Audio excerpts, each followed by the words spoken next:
Mwanaume mmoja alikuwa mtawala wa dunia kubwa zaidi. Alikuwa na pesa, mamlaka, heshima, lakini bado kila siku aliandika mambo ya kujifunza kujidhibiti, kutulia na kuishi kwa nidhamu.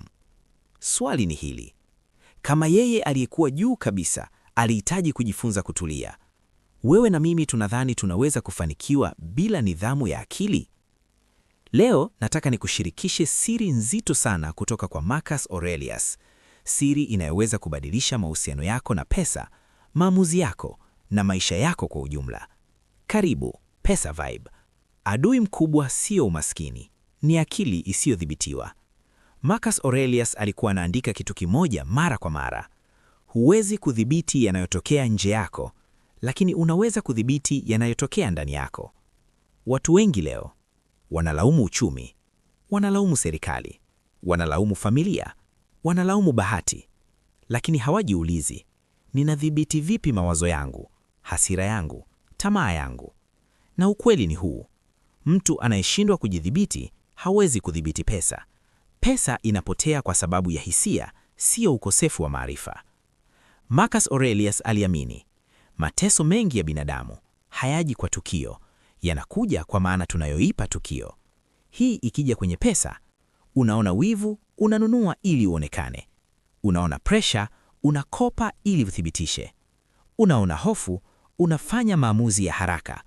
Lakini Stoicism inatufundisha, hisia zako sio wewe, mawazo yako sio ukweli.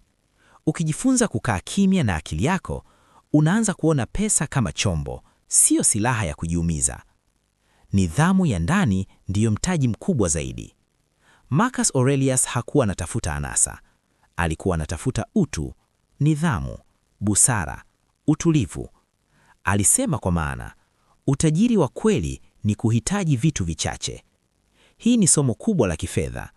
Kadri unavyotamani kidogo, ndivyo unavyohitaji pesa chache.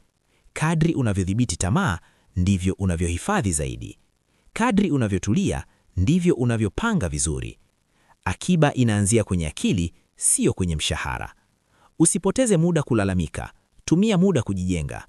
Marcus Aurelius aliandika, usipoteze muda kuzungumzia mtu mzuri ni nani, kuwa mtu mzuri. Pesa pia iko hivyo. Usipoteze muda kulalamikia matajiri. Usipoteze muda kulaani mfumo. Usipoteze muda kuiga maisha ya watu mitandaoni. Tumia huo muda kujenga tabia za nidhamu, uvumilivu, mtazamo wa muda mrefu. Stoicism inakufundisha, maisha hayana deni kwako, ni wewe una deni kwa maisha. Stoicism na mafanikio ya muda mrefu. Marcus Aurelius alijua jambo moja: kila kitu ni cha muda. Pesa zinakuja na kuondoka, umaarufu unapanda na kushuka, hali hubadilika. Kwa hiyo alijenga kitu kisichoyumba, akili yenye msimamo. Na mtu mwenye akili thabiti haogopi kuchelewa kufanikiwa, hakati tamaa haraka, hachukui shortcut zinazomharibu baadaye. Huo ndio msingi wa mafanikio ya kweli kifedha. Kama hutakiwi kudhibiti dunia, anza kudhibiti nafsi yako. Kama hutaki kuwa tajiri wa muda mfupi, jenga akili ya muda mrefu. Na kama Marcus Aurelius, mtawala wa dunia, alihitaji meditation ili awe imara, sisi tunahitaji zaidi mara 100. Andika hapo chini: ninajenga nidhamu ya akili. Hii ni Pesa Vibe. Tunajifunza kutoka kwa hekima ya kale ili kujenga mafanikio ya leo na kesho. Ukihitaji,